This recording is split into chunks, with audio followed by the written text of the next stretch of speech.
Jayne Mansfield. Jayne Mansfield was larger than life, so it's only fitting that even in death, the spectacle continued. Her funeral in July of 1967 was as dramatic as her Hollywood career, with a custom-made pink casket that perfectly matched her signature aesthetic.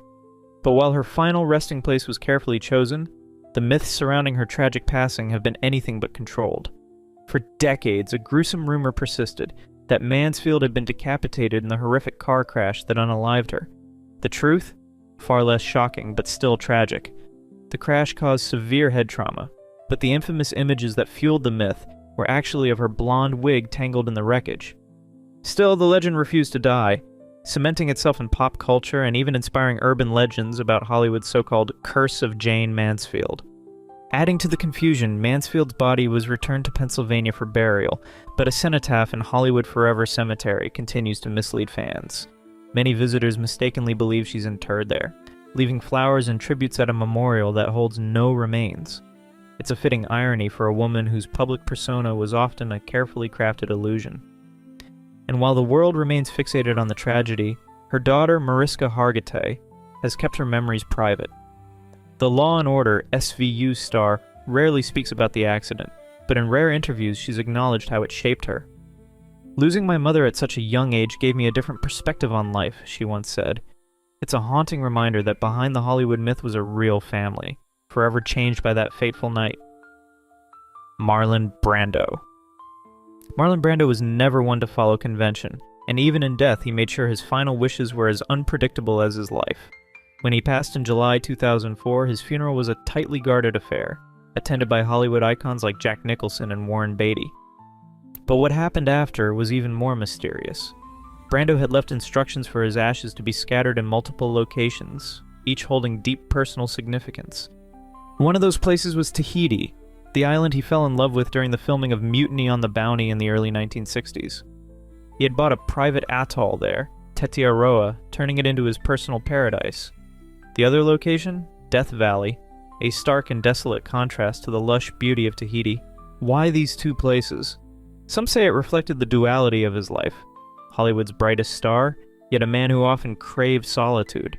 But carrying out his wishes wasn't simple. A bitter feud erupted within his family over his estate, delaying the process for months. Some reports even suggest not all of his ashes made it to their intended destinations. Speculation swirled that portions were kept by those closest to him, a final act of defiance against the chaos that followed his passing. To this day, the full truth remains uncertain, adding yet another layer of intrigue to the legacy of one of cinema's most enigmatic figures. Sam Goldwyn. Sam Goldwyn spent his life controlling every aspect of his Hollywood empire, so it's no surprise that he micromanaged his own funeral with the same precision. Before his passing in 1974, Goldwyn meticulously planned every detail, ensuring his final send-off had all the drama of a classic Hollywood epic. But in true Goldwyn fashion, it wasn't just about grandeur, it was about control. He personally curated the guest list, barring longtime rivals and industry elites he had clashed with, including some of the biggest names in Hollywood. If you weren't on his good side in life, you certainly weren't getting an invitation to his funeral. Even in death, Goldwyn's larger-than-life persona loomed over Forest Lawn Memorial Park, where his extravagant tombstone became a symbol of his legacy. But here's the twist. Despite his reputation for lavish spending, he left strict instructions to keep funeral costs in check. No unnecessary extravagance, no wasteful spending, an ironic contradiction for a man known for his opulence. Some speculate this was his final act of defiance, a way to remind Hollywood that he played by his own rules until the very end. Whatever the reason, Goldwyn ensured that even in death, he remained the director of his own story. Dorothy Dandridge. Dorothy Dandridge made history in the 1950s as the first black woman nominated for a Best Actress Oscar, but when she passed away in September of 1965, Hollywood barely noticed. Her death was ruled a substance-related incident, but rumors swirled about financial struggles, industry blacklisting, and even foul play. And if her final days were tragic, her funeral was even more shocking. Despite her groundbreaking career, only a handful of mourners showed up. The same Hollywood elite who once celebrated her beauty and talent were nowhere to be found. No grand tributes, no lavish memorials, just a quiet service with close family and a few friends.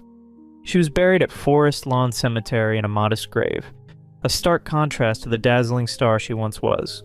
It wasn't until decades later that her legacy was truly honored. In 2000, Halle Berry portrayed her in the biopic Introducing Dorothy Dandridge, bringing renewed attention to her life and struggles.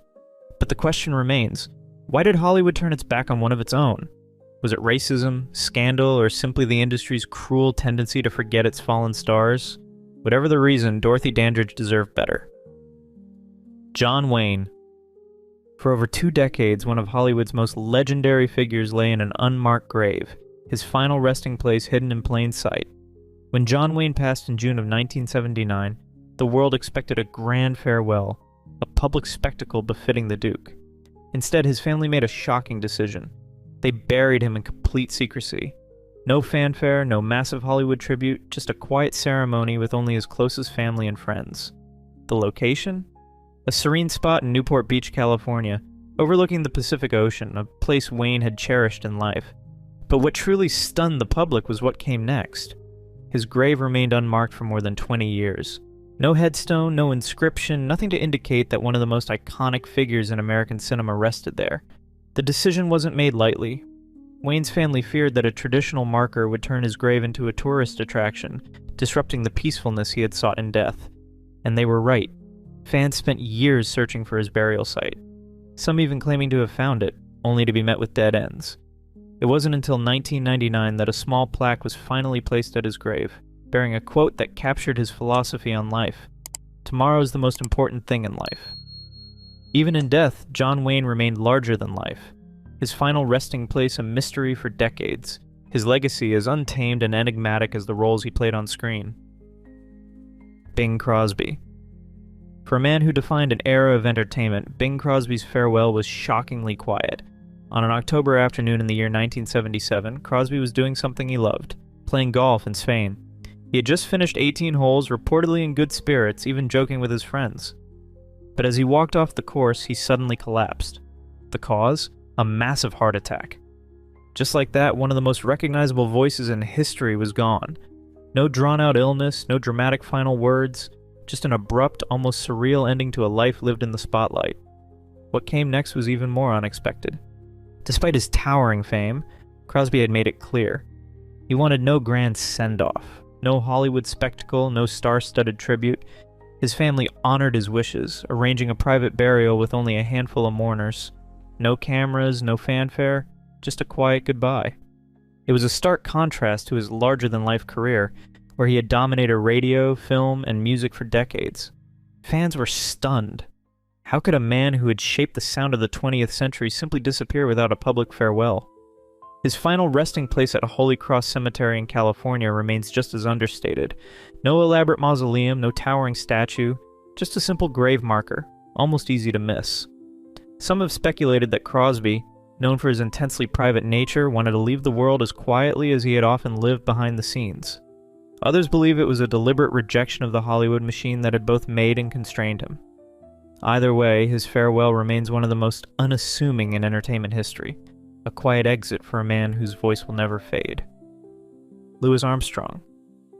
On a warm July morning in 1971, the streets of New York City echoed with the sound of brass bands and sorrowful yet celebratory melodies.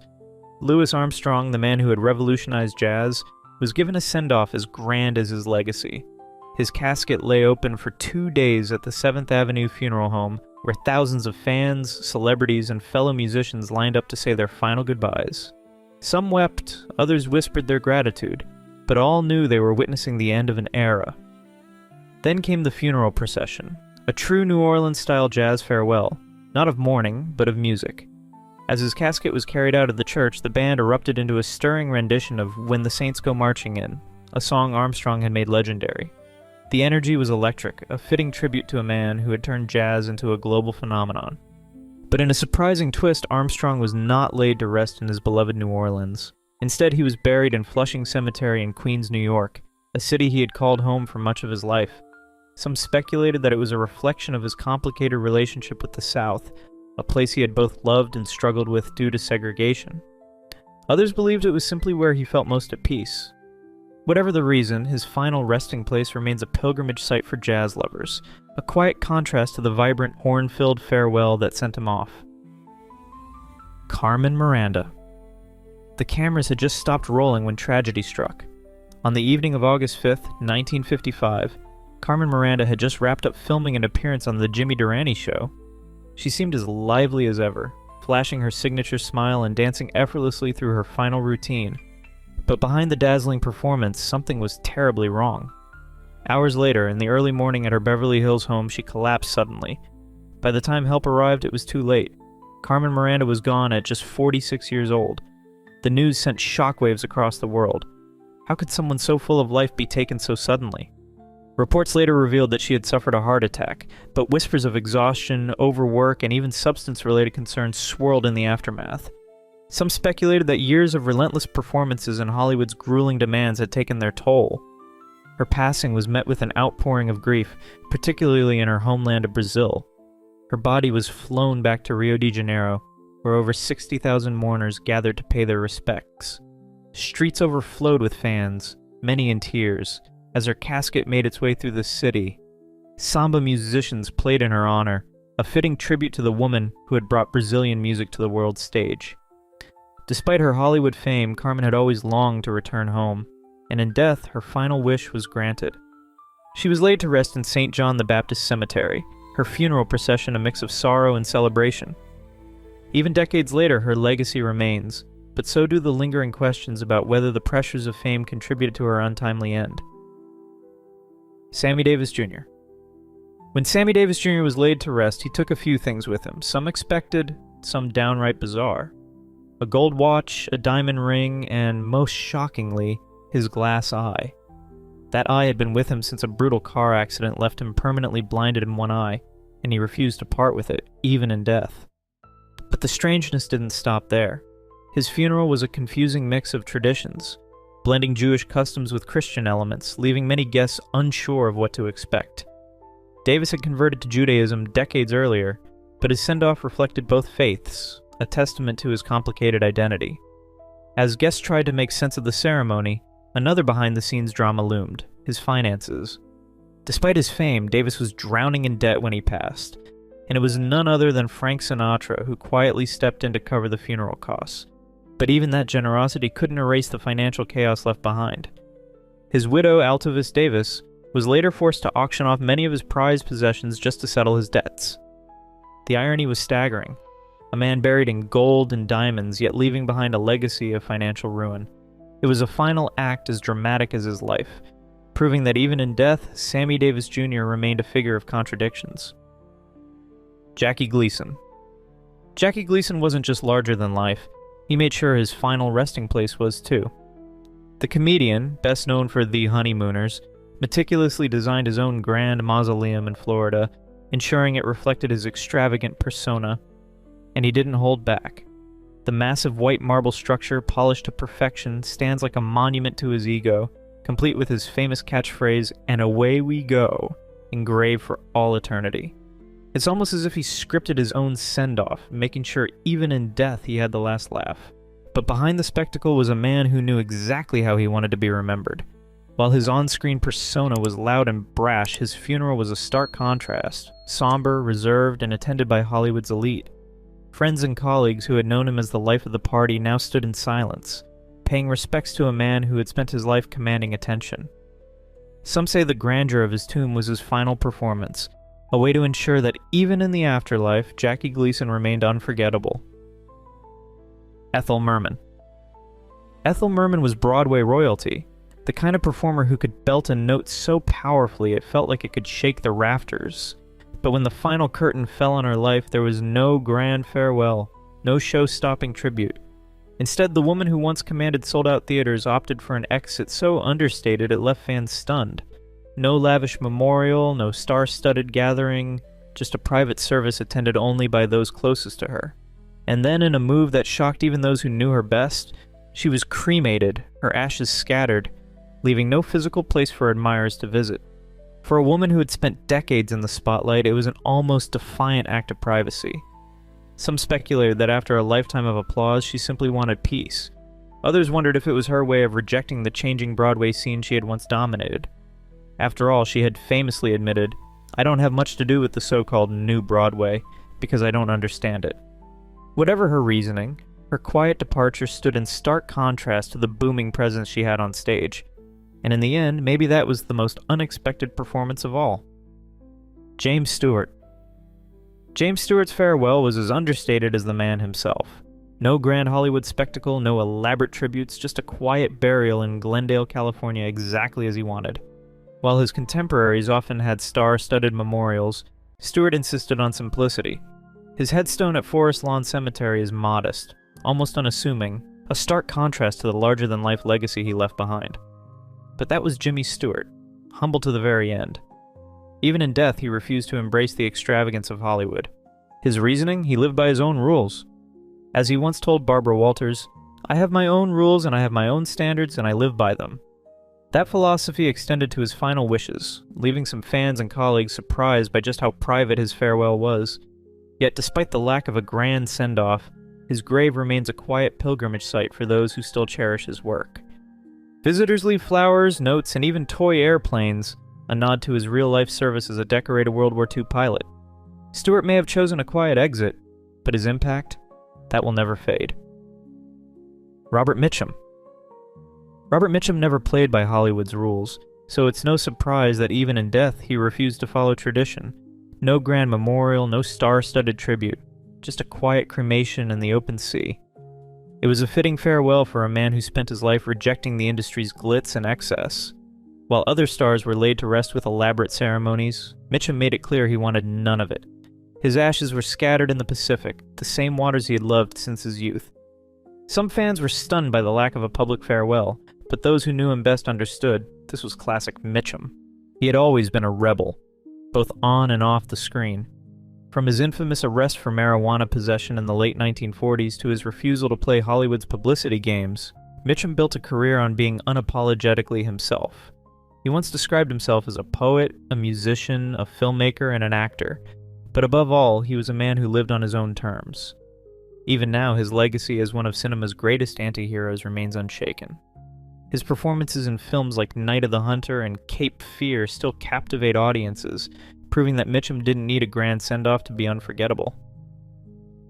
Natalie Wood. The funeral was meant to be a farewell, but it only deepened the mystery. As Natalie Wood was laid to rest at Westwood Village Memorial Park, the air was thick with unanswered questions.